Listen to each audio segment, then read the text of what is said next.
This morning's news on the radio had one item on solid energy, which I thought was rather interesting. It seemed to me to reflect a lack of information available and, dare I say, really quite narrow or shallow journalism.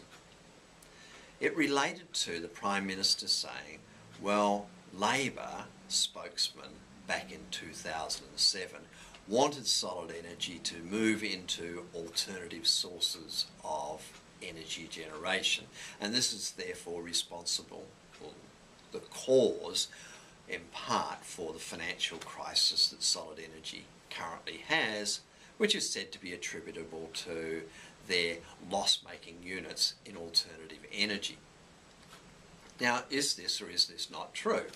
It would seem to me not very hard to find out whether from 2007, 2008, 2009, the published annual reports of solid energy contained any comments from the chair or the chief executive or any other board members indicating that there was a movement into alternative energy sources, which was a reflection of the stakeholding ministers' intentions. Well, not a hard thing to do.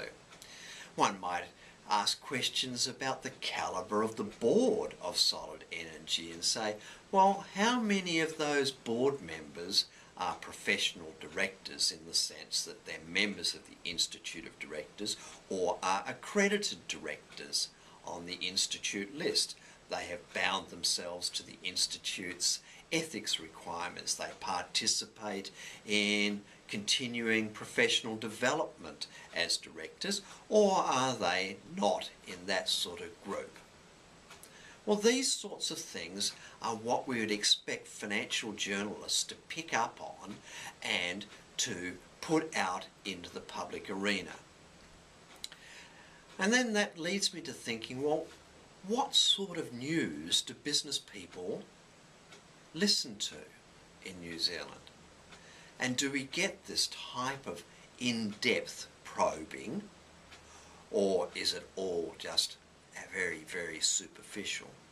Do people listen to CNBC, for example, the business channel on television? Or are the only people that are really interested in what's happening on a day-by-day or shorter time frame basis overseas, financial traders moving in and out of New Zealand dollars or other currencies? So my concern is that the average business person in New Zealand does not know a lot about what is happening in business on a global basis, except for major events or major disasters.